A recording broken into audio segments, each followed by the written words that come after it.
पहचान लेने वाले दूरबीन के चेले अपने चच्चा को जरा ध्यान से देख ले, फिर मत बोलना कि बताया नहीं था। हिजाब नकाब पर नाक भौं सिकोड़ने वाली चैनलों की कनपट्टी तक सिंदूर खींचने वाली करवा चौथी क्वीनें भी। अच्छा, ये वो अरब है भाई, इनकी नस्लों ने तुम्हारी आके सीताओं को करब कराया भी है भाई, देख लो। ये वो अरब है जो तुम्हारी गाय माता को हर साल खाता है। हालांकि तुम उखाड़ तो अपने बराबर वालों का भी नहीं पाए। बांग्लादेश में खुलेआम कटती है, पाकिस्तान में तो भारत माता, सीता माता, गाय माता, सारी माता टकाटक हो जाता है। तो ये देख लो भाई, लंड भक्तों, राम का अवतार अब्दुल के सामने यूं पूरी कैबिनेट अभी यूं झुक झुक के सलाम करेगी। देख ले, सफेद साफे में माथे पर काला इकाल बांधे जो आदमी है ना, वो अरब का अब्दुल है, और इसको मोदी जी ने अपना भाई बोला है। ये अलग बात है कि सहोदर भाई को पूछते तक नहीं है। भाई किसको बोला है? जो इनकी गाय माता काटता, मतलब सोचो, इनकी तो गाय का हथियार, माँ का हथियारा हुआ, माँ के हथियारे को ये लोग भाई बोल रहे। लंड भक्तों देख लो, डिप्लोमेसी जियोपॉलिटिक्स में ये होता है भाई, जो तुम जियोपॉलिटिक्स बोलते हो, मास्टर स्ट्रोक है मोदी का। लेकिन अरब वाले अब्दुल भाई को इग्नोर कर दें, ऐसी हिम्मत नहीं है। आपको विश्वास नहीं हो रहा होगा, लेकिन ये सच है। संयुक्त अरब अमीरात के राष्ट्रपति को मोदी महान ने प्रोटोकॉल तोड़कर रिसीव किया और कहा कि अपने भाई को लेने एयरपोर्ट आया हूं। देखिए, इस पर हंसिएगा मत। जैसे ही मोदी जी ने अमीरात एयरवेज के विशेष विमान से इस शख्स को उतरते देखा, कपड़ों से ही पहचान लिया। अरे रे रे, ये तो अपना भाई है, जिगर का टुकड़ा मेरा। मजाक नहीं, सच में मोदी जी ने बाकायदा ट्विटर पर पोस्ट किया कि मैं अपने भाई को लेने खुद एयरपोर्ट आया हूं। सोचिए, महामानव अब्दुल को लेने एयरपोर्ट पहुंच गए। देखिए, यूएई के राष्ट्रपति शेख मोहम्मद। भाई हिंदुओं के बारे में एक मिसाल है, आप इनको जूते मारोगे ना, ये अपनी बहन बेटियां देंगे। ये इनके बड़ों ने भी यही करा, ये भी यही कर रहे हैं। ये अरब के सामने आप देख लो इनकी क्या औकात है, पाकिस्तान के सामने इनकी क्या औकात है। जयशंकर वो बांग्लादेश में यूं खुद उठ के आया था भाई, खुद उठ के आया था, क्योंकि अभी 9 महीने पहले नट बोल्ट जो ट्यूनिंग हुई है उसके असरात थे। तो मैं हिंदुस्तान के मुसलमानों को मुर्तद इस वजह से बोलता, ये जूती नहीं मार पा रहे। जूती मारेगा, मैं आपको लिख के देता हूँ, वो राम कलुआ, वो बीवी का दलाल, उसका ये मंदिर तोड़ के फिर मस्जिद बना देंगे। ये वो लोग है भाई, वक्त आने पे इनके यहाँ कोई भगवान भी बन जाता है, ट्रम्प भगवान की तरह, और ये कुछ भी कर देते हैं। ये बनिए हैं भाई, बनिए। बिन जायद अल नहयान 19 जनवरी को शाम 4:30 बजे भारत पहुंचे। पीएम मोदी ने प्रोटोकॉल तोड़कर उन्हें दिल्ली के पालम हवाई अड्डे पर रिसीव किया। कमाल की बात तो यह है कि शेख मोहम्मद बिन जायद को केवल 90 मिनट के लिए भारत में रुकना था। जी हाँ, सिर्फ 90 मिनट, यानी 1.5 घंटे के लिए। 4:30 बजे वो विमान से बाहर निकले और 6 बजे उनकी रवानगी थी। और इस 90 मिनट की मुलाकात के लिए मोदी ने 100 मिनट यात्रा और इंतजार पर खर्च कर दिए। तो जिनको मुसलमानों को देखकर ही छींक आती है, गिरिराज सिंह टाइप के नेता, उनको मोदी और अरब के सबसे बड़े शेख की गले मिलती तस्वीर बार बार देखनी चाहिए। ये क्या हुआ भाई, राम का अवतार तो अपनी माँ के हथियारे को शाल पहना के झूला झुलवा रहा है। अच्छा, ये मोदी जिसको झूला झुलवाता है ना, फिर वो अगले 5 साल तक मोदी को यहाँ पे बिठा के झुलवाता है। अगर आपको चाइना का शी जिनपिंग याद हो, उसको भी झूला झुलवाया था, अगला लद्दाख ले उड़ा। कर देखनी चाहिए, और देखनी क्या चाहिए, अपने दिलो दिमाग में बसा लेनी चाहिए है कि उनके चच्चा कैसे अरब के अब्दुल के गले पड़ने के लिए, माफ कीजिएगा, गले मिलने के लिए प्रोटोकॉल तक तोड़ देते हैं। तो इसके पीछे की वजह क्या है? ईद, बकरीद, मुहर्रम पर मुंह बिचकाने वाले शेख से गले मिलते हुए मोदी की मुस्कान देख ले, गाड़ी में बैठकर हाथ मिलाने और नजदीकी दिखाने की बेताबी देख ले, ये संदेश देने की बेसब्री देख ले कि क्या हुआ जो सनातनी डोनाल्ड माई फ्रेंड ने धोखा दे दिया। अल्लाह का बंदा शेख मोहम्मद बिन जायद तो पक्का वाला दोस्त है मेरा। तो सुनो, अब्दुल केवल पंक्चर नहीं बनाता है, वो भारत के प्रधानमंत्री को एयरपोर्ट तक दौड़ने पर मजबूर भी कर देता है। और इसकी वजह बहुत साधारण है। मैं तो इसको भारत का प्रधानमंत्री नहीं मानता, मैं तो इसको राम का अवतार मानता हूँ भाई। क्योंकि जो वो लंड भक्त, अगर एक बंदा, बहुत सारे ग्रुप, कोई 100 बंदे मिलके बोल रहे भाई ये राम का अवतार है, वो खुद अगला अपने आप को नॉन बायोलॉजिकल बोलता है, मतलब कहता है, मोदी बोलता है मेरी माँ को टच डोंट टच मी का पौधा थी इसकी, जो मोदी की माँ थी, छुई मुई का पौधा छुआ और प्रेग्नेंट हो गई, क्योंकि नॉन बायोलॉजिकल है भाई, ड्रॉप ऑफ स्पर्म थोड़ी है ये मोदी। ये सरेंडर कर रहा है कोई 7 फुट के अपना अब्दुल को। तो यहां पे आप अगर एक चीज नोट करो, लंड भक्तों से ये भी नहीं हुआ, क्योंकि ये पिछले महीने या 15-20 दिन पहले जब यमन से ये अच्छा, एक है 10 मई का भगोड़ा इस साइड पे और एक है यमन का भगोड़ा ये दो जो ठुकी हुई पार्टियां हैं, इनका ये है कि भाई साहब ये जो यमन वाला जो ग्रुप है ये भी पिछले दिनों पाकिस्तान आया हुआ था। तो ये कैसी डिप्लोमेसी चल रही है भाई, पाकिस्तान के साथ भी यूं ही सऊदीया के साथ भी। लंड भक्तों ने प्रोपेगेंडा करना शुरू करा, बोला डिफेंस पैक्ट। अबे ये डिफेंस पैक्ट बनाएंगे जिनका खुद का डिफेंस करने कौन आया, अमेरिका और जेडी वेंस। ये डिफेंस पैक्ट बनाएंगे, बांग्लादेश की तरफ एक गोली नहीं चला पाई, ये डिफेंस पैक्ट बनाएंगे। अबे इनके तो खुद वांदे पड़े हुए, रशिया को बोल रहे हमें बचा लो, अमेरिका तुम हमें बचा लो। तो दरअसल ये डील तो वो थी, अपना ट्रेड डील थी। इन लंड भक्तों ने डिफेंस पैक्ट, अब पाकिस्तान तो आपको पता है ऑफिशियलाइज डिफेंस पैक्ट बना रहा है, पाकिस्तान सऊदीया का ऑफिशियलाइज है, टर्की के साथ बात चल रही है। लंड भक्तों को अल्लाह माफ करे कोई घास नहीं डाल रहा, इन्होंने वही लाहौर पोर्ट पे कब्जे वाली तरह इन्होंने बोल दिया डिफेंस पैक्ट। अच्छा, ये डिफेंस पैक्ट करेंगे जिनके भी ताजे सरेंडर करके भागे, बताओ। और कहीं ना कहीं पंक्चर लगाने की उड़ाई जा रही परिभाषा के दौर में हमारे सामने आईना रख देता है कि देख लो कौन पंक्चर लगाता है और कौन स्पोर्ट्स कार उड़ाता है। आपको बता दें कि यूएई भारत का तीसरा सबसे बड़ा व्यापारिक साझेदार है पूरी दुनिया में। दोनों देशों के बीच 6 लाख करोड़ रुपए से ज्यादा का कारोबार है। इसमें यूएई भारत से केवल 2.25 लाख करोड़ रुपए का आयात करता है, इससे 3 गुना आयात भारत यूएई से करता है। अर्थशास्त्र की भाषा में बात करें तो भारत का यूएई के साथ 3 गुना वित्तीय घाटा है, यानी भारत यूएई को 1 रुपए का सामान निर्यात करता है और 3 रुपए का सामान उससे खरीदता है। भारत यूएई को petroleum product, metal, stone, gems and jewellery, minerals, food item जैसे अनाज, चीनी, फल और सब्जियां, चाय, मांस और sea food, textile, engineering, machinery product और केमिकल्स एक्सपोर्ट करता है। वहीं यूएई भारत को कच्चा तेल, पेट्रोलियम प्रोडक्ट, सोना, चांदी, मशीनरी, इंजीनियरिंग उपकरण और उनके पुर्जे निर्यात करता है। मोदी ऐसे ही भागे भागे अरब के अब्दुल के बेटे से मिलने एयरपोर्ट नहीं पहुंच गए, वो भी तब जब उनका पूरा दौरा ही केवल 90 मिनट का था। अगर पूरे खाड़ी देशों की बात करें तो सऊदी अरब, ओमान, इराक और कुवैत को मिलाकर भारत जितना एक्सपोर्ट नहीं करता है, उससे 2.25 गुना ज्यादा अकेले यूएई को करता है।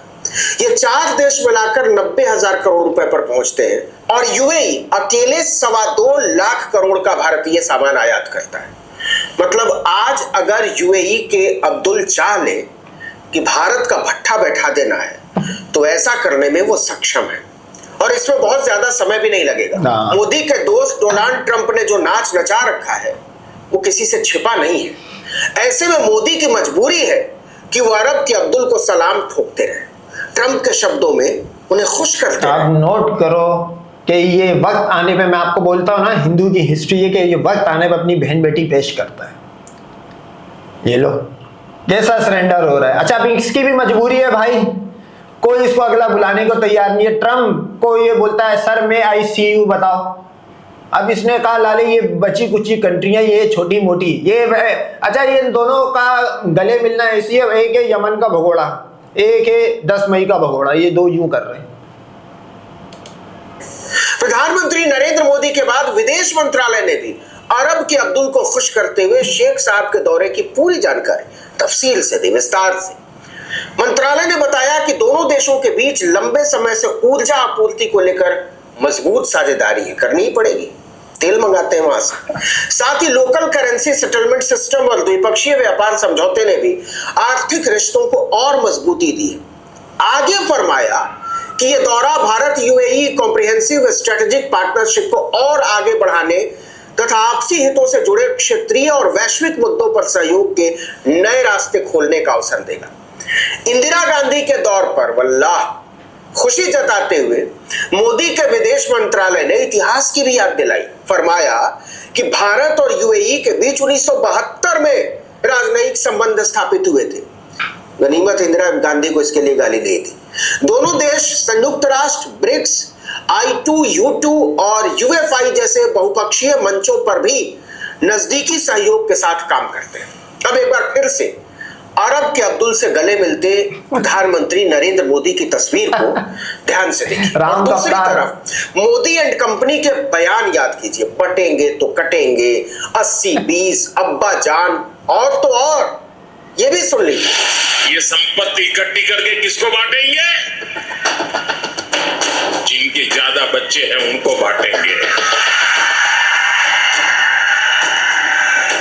घुसपैठियों को बांटेंगे। अच्छा, ये जितने नीचे लंडभग बैठे हुए पजीतने पजीत, अभी इनकी माँ मरी हुई, बोला अब क्या करें, जियो पॉलिटिक्स हो गया ये तो हमारे साथ। लंडभग जो जियो पॉलिटिक्स करता था ये तो टैक्स हो गया इनके साथ भाई। अब तो यूएई के अब्दुल के कदम चूम रही है। मैंने आपको बोला है ना भाई, इनकी हिस्ट्री है, इनको आप जूता मारो या आपको अपनी बहन लाके देंगे, ये दुनिया की वाइट क्रिएशन है। गाय का मूत और गाय का गोबर खाने के बाद इसी तरह के लोग पैदा होते हैं कि आप जूता मारो या आपको बहन लाके देंगे। पाकिस्तान ने अभी डंडे बरसाए इनके ऊपर, अलीफ बने हुए कल से अब तक बता रहे कोई इंडिया के 14 फौजी जम्मू कश्मीर में पेल दिए गए। Act of war of act नहीं माना गया अभी तक।